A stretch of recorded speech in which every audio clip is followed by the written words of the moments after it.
Are they trying to get ready for the arrival?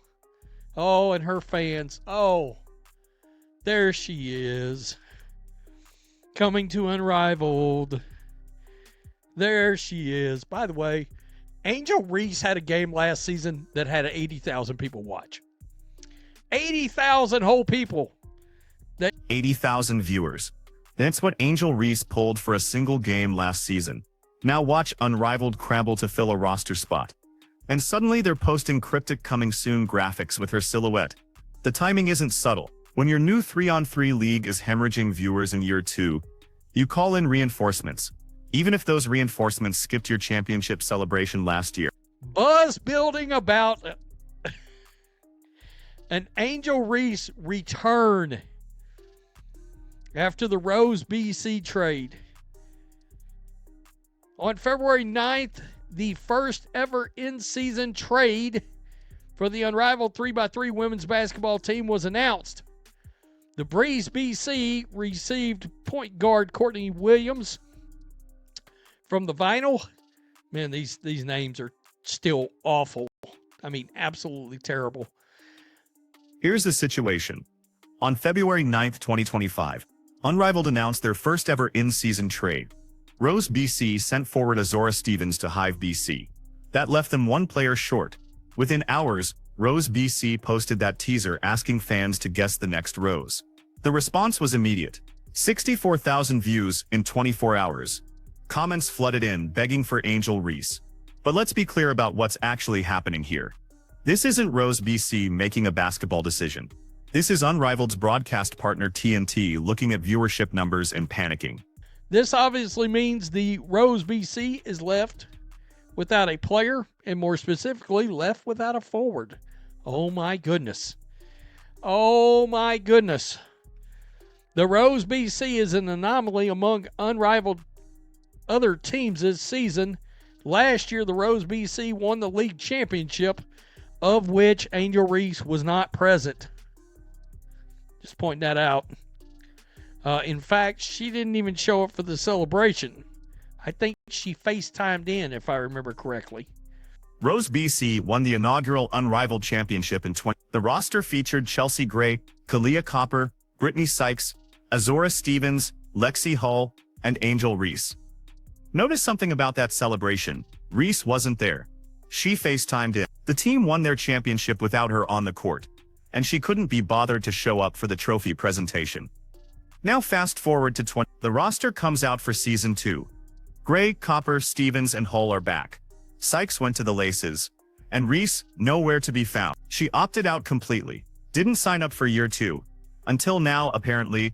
Until the ratings made someone desperate enough to send up that bat signal. Familiar faces. Gray, Copper, Stevens, and Hull were back on the team. Henry returned. Sykes was playing for the Laces, and Reese didn't play in the league this season. At least, she hasn't played in the league this season yet.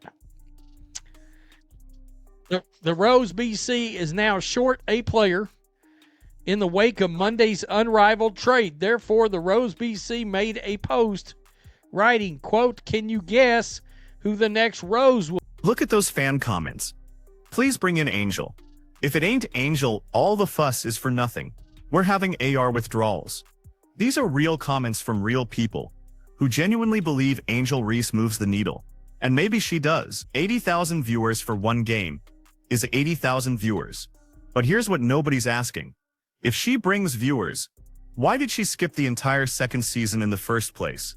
Unrivaled pays 6 figures for an 8-week commitment. The schedule is minimal compared to overseas leagues. Miami location, luxury accommodations, prime television exposure on TNT. She said no to all of that in November, when rosters were announced. What changed between November and February? No, okay. The hundreds and hundreds of fans that might be interested in the return of the product. Okay, yeah. Anyway, I mean, this post has been up, and it's got 64,000 views since yesterday. So it's like, I don't think that's going to move the needle. What I want to know is this a Rose BC thing, or is this an Unrivaled? The numbers changed. That's what changed. Unrivaled's viewership in year 2 is reportedly down from their already modest year 1 numbers. The league launched with significant fanfare, backing from major investors, and a television deal with TNT Sports. They positioned themselves as the premier off-season option for WNBA players. Elite competition, serious money, and a chance to stay sharp during the winter months. But the reality is, 3-on-Vervi basketball is a niche product. The WNBA itself struggles to maintain consistent viewership outside of Caitlin Clark games. Unrivaled thought they could capture that audience in January and February. They were wrong. Cool. Man, our ratings are even worse than they were last year. Maybe we should try to get Angel Reese back. Maybe we can get those extra 5 or 10 or 12,000 people to tune in. It's not going to work. It's not going to work. I'm just pointing that out to you. Okay, so the fans, of course. Oh, yeah. Oh, yeah. What's up, Angel?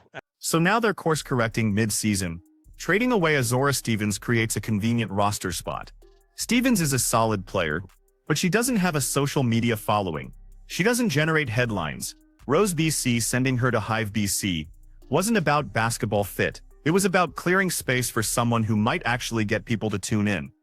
And that brings us back to Angel Reese, the player who averaged a double-double as a rookie, the player who has a legitimate fan base that shows up in comment sections, the player who also hasn't played competitive basketball since her wrist injury ended her season early in September 2024. 5 months off, no game action, no practice footage, no indication she's ready to compete at this level.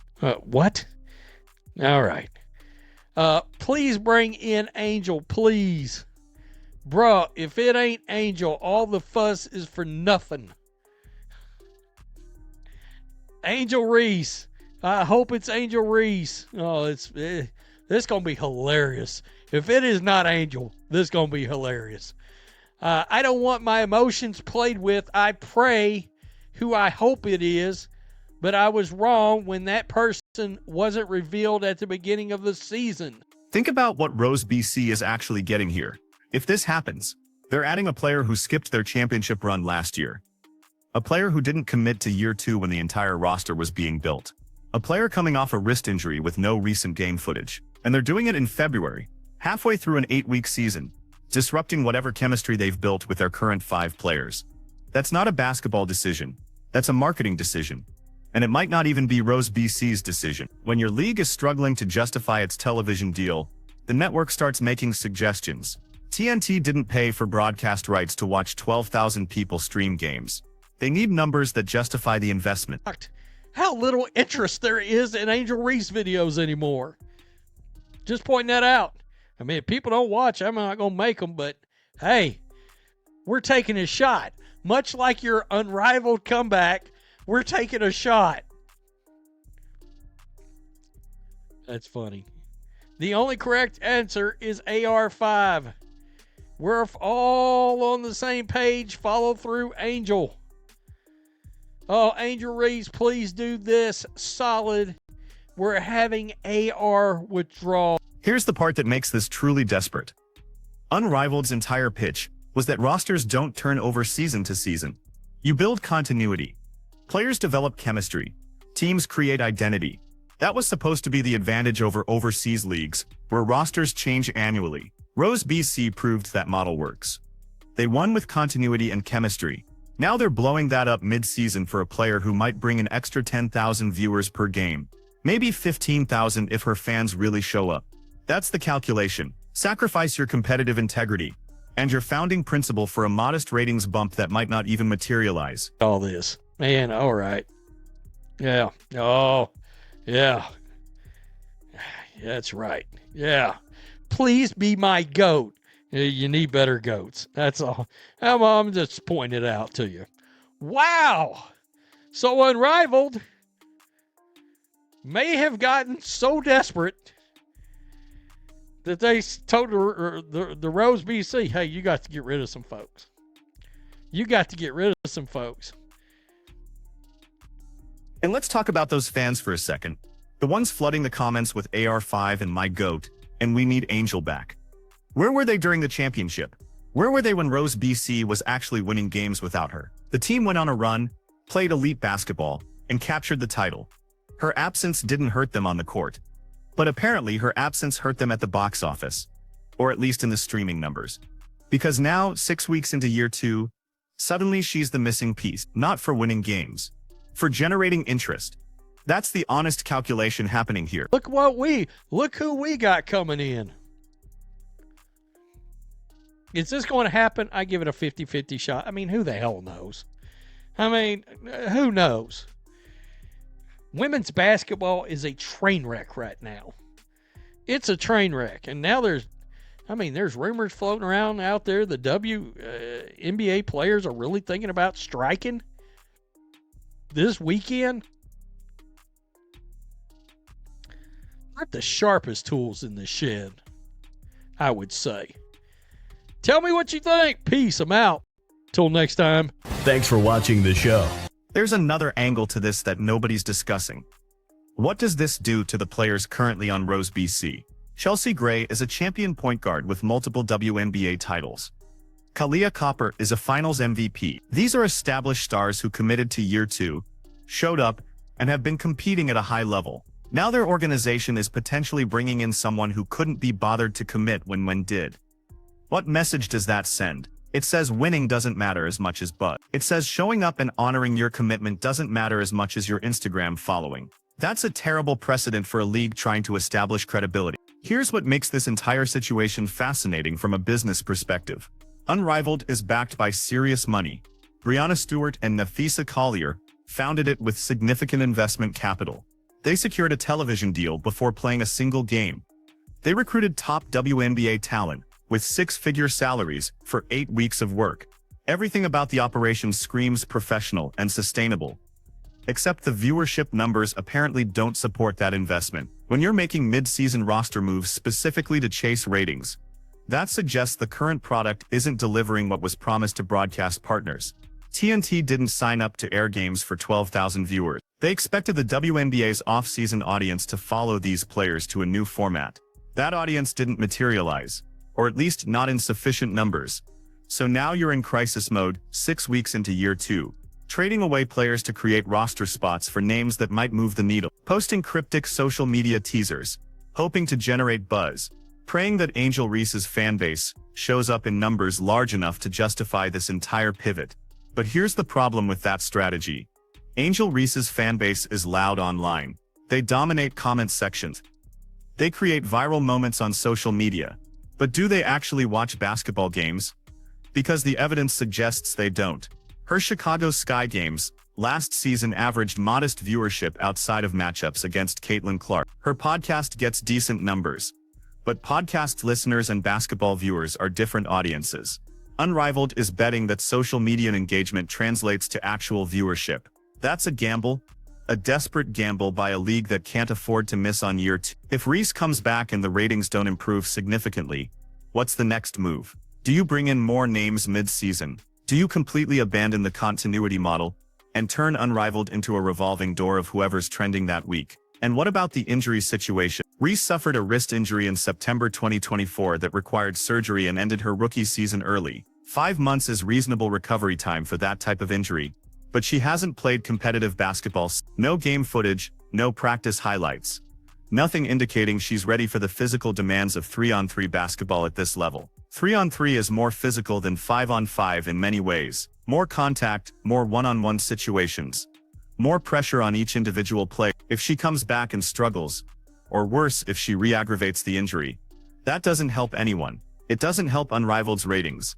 It doesn't help Rose BC's championship defense, and it certainly doesn't help Angel Reese's preparation for the 2025 WNBA season with Chicago. The risk-reward calculation here seems heavily skewed toward risk. Then there's the question of what this means for the WNBA's broader landscape. Players are reportedly considering a strike over the current collective bargaining agreement. They want higher salaries, better travel conditions, and a larger share of league revenue. The argument is that WNBA players are underpaid relative to the value they generate. But if Unrivaled, a league paying 6 figures for 8 weeks, can't generate sustainable viewership, what does that say about the actual market value?